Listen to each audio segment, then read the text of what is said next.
अगर हम राधा जी की बात करें और श्री कृष्ण का जिक्र ना हो, ये तो संभव ही नहीं है, क्योंकि राधा और श्री कृष्ण हमेशा एक दूसरे के पूरक रहे हैं और एक ऐसे आत्मिक प्रेम की मिसाल हैं जो भौतिक सुखों से बहुत परे है।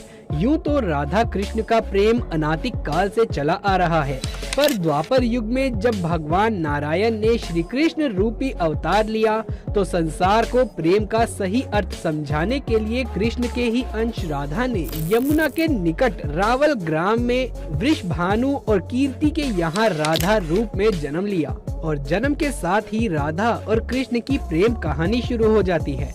मगर दोस्तों, ऐसी क्या घटनाएं और स्थिति बन जाती है कि राधा को कृष्ण से विरह का सामना करना पड़ता है और कृष्ण क्यों अपनी प्रिय बांसुरी को तोड़ देते हैं? इन सब सवालों के जवाब हम इस वीडियो में जानेंगे। दोस्तों, कहा जाता है कि राधा जन्म से ही अंधी थी और स्वर्ग लोक से ये वचन लेकर ही पृथ्वी लोक आई थी कि जब श्री कृष्ण की प्रथम दृष्टि उन पर पड़ेगी तभी वो संपूर्ण जगत को देखेगी, अन्यथा नहीं। तो देखा आपने कैसे शुरुआत से ही दोनों एक दूसरे से जुड़े रहे हैं। बचपन से ही श्री कृष्ण अपनी लीलाओं और बांसुरी की धुन से पूरे बरसाना वासियों का मन मोहित करते रहे हैं और राधा और कृष्ण तो 8 साल की उम्र से ही अपने प्रेम का आनंद लेने लगे थे। श्री कृष्ण को अपने जीवन में राधा और बांसुरी दो ही सबसे प्रिय थे, जो आपस में एक दूसरे से गहराई से जुड़े थे। जब भी श्री कृष्ण बांसुरी बजाते, राधा उनके पास दौड़ी चली आती और घंटों बांसुरी की धुन में मग्न रहती, जो उनके प्रेम को और बढ़ाता गया। वो यमुना नदी के तट पर बैठकर घंटों समय व्यतीत करते थे और उनका ये सुखद समय कुछ ही वर्षों का था, क्योंकि जैसे श्री कृष्ण के मामा कंस को उनके वृंदावन में होने का पता चला, उसने तुरंत ही कृष्ण को मथुरा में युद्ध का निमंत्रण दे दिया, जिसके लिए कृष्ण को अपनी यशोदा माँ और पूरे गांव के साथ राधा को छोड़कर जाना था। कृष्ण और राधा दोनों को पहले से ही पता था कि कृष्ण अब वृंदावन वापस कभी नहीं आ पाएंगे और बहुत समय तक एक दूसरे से मिल भी नहीं पाएंगे। तो इसीलिए मथुरा जाने से पहले राधा ने कृष्ण से 2 वचन लिए। पहला वचन था कि राधा के हृदय में हमेशा केवल कान्हा का वास रहेगा और दूसरे वचन के अनुसार मृत्यु से पहले उन्हें कान्हा के दर्शन होंगे।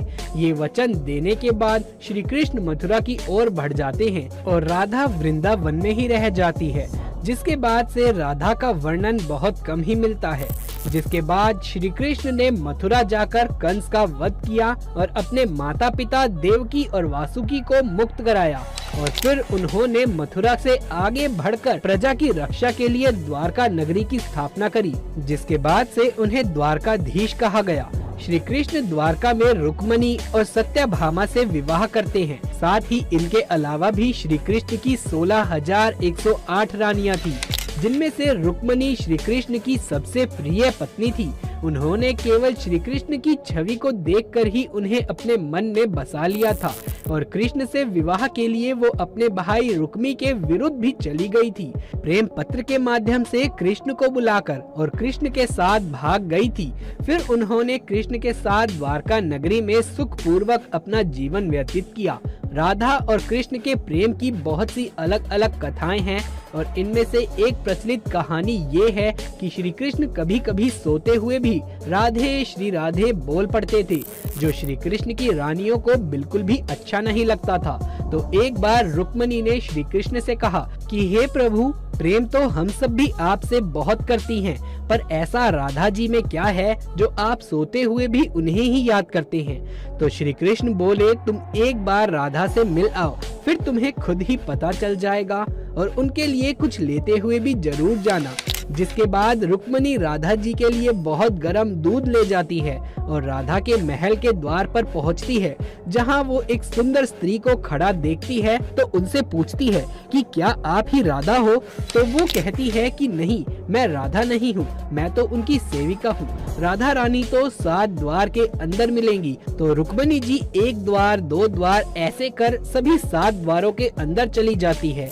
दोस्तों जब वो राधा रानी के कक्ष में पहुंचती है तो उन्हें पता चलता है कि राधा जी कई रातों से कृष्ण नाम जपते हुए जगती रही हैं और बस अभी ही उन्हें निद्रा आई है। रुक्मिणी राधा की सखियों से कहती है कि मुझे श्री कृष्ण द्वारा भेजा गया है, मैं राधा जी से मिलना चाहती हूँ। तो इतने में ही राधा उठ जाती हैं और कहते हैं कि क्या श्री कृष्ण ने आज मुझसे मिलने के लिए किसी को भेजा है। रुक्मिणी आश्चर्यचकित हो जाती है कि केवल श्री कृष्ण का नाम लेने से ही राधा रानी जग गई और उन्हीं के बारे में पूछने लगी। इतना ही नहीं, जब राधा को पता चला कि कृष्ण ने उनके लिए प्रसाद भेजा है तो वो बिना कुछ सोचे रुक्मिणी से वो गर्म दूध लेके पी जाती हैं, जिसे देखकर रुक्मिणी हैरान रह जाती हैं। फिर वो राधा जी से बात कर वापस आ जाती है। ये सब हो जाने के बाद जब रात्रि के समय रुक्मिणी श्री कृष्ण के पैर दबाती है तो देखती है कि उनके पैरों में छाले पड़े हुए हैं, जिसे देखकर वो हैरान रह जाती हैं और पूछती हैं कि हे प्रभु, आप कहाँ पैदल गए थे जो आपके पैरों में छाले पड़ गए। तो श्री कृष्ण बोले, आपने गलती से राधा जी को गर्म दूध पिलाया था जो राधा एक ही बार में पूरा पी गई थी, जिससे उनके हृदय में छाले पड़ गए थे और उनके हृदय में हमेशा मेरे चरण कमल विराजते हैं, जिसके कारण मेरे पैरों में भी छाले पड़ गए। तब फिर रुक्मिणी को राधा और श्री कृष्ण के प्रेम की पराकाष्ठा का पता चला कि प्रेम शरीर से नहीं आत्मा से होता है, जो हमेशा राधा के हृदय में श्री कृष्ण के चरण कमल के रूप में विराजमान रहता है। एक और कथा के अनुसार जब राधा का अंतिम समय पास आने लगा तब उन्होंने कृष्ण का स्मरण कर उन्हें अपने वचन की याद दिलाई।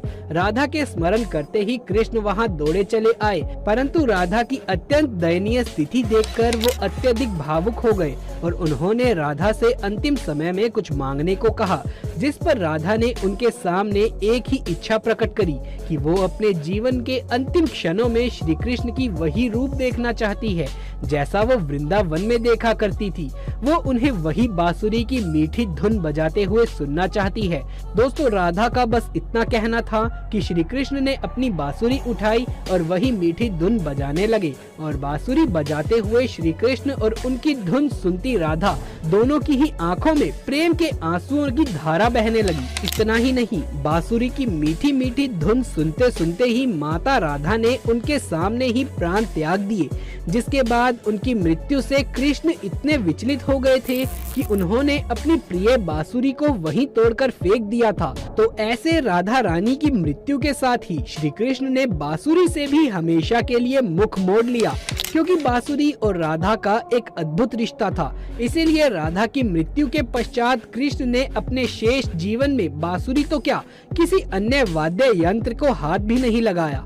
दोस्तों राधा और कृष्ण की प्रेम कहानी के लिए कहा भी जाता है, एक प्राण दो देही राधा संग स्नेही, जिसका मतलब है कि जिनके शरीर तो अलग थे मगर आत्मा एक ही थी। तो दोस्तों कैसा लगा आपको हमारा आज का ये वीडियो, हमें कमेंट बॉक्स में लिख करके जरूर से बताएं। यदि ये वीडियो पसंद आया हो तो इसे एक लाइक करके अपने दोस्तों और रिश्तेदारों में ज्यादा से ज्यादा शेयर कर दें। कमेंट बॉक्स में जय श्री कृष्ण लिखना बिल्कुल भी ना भूलें। आगे भी ऐसे वीडियोस देखते रहने के लिए चैनल को सब्सक्राइब करके पास वाले बेल आइकन को भी दबा लें। जल्द मुलाकात होगी आपसे किसी अगली वीडियो में, तब तक के लिए आप सभी का धन्यवाद।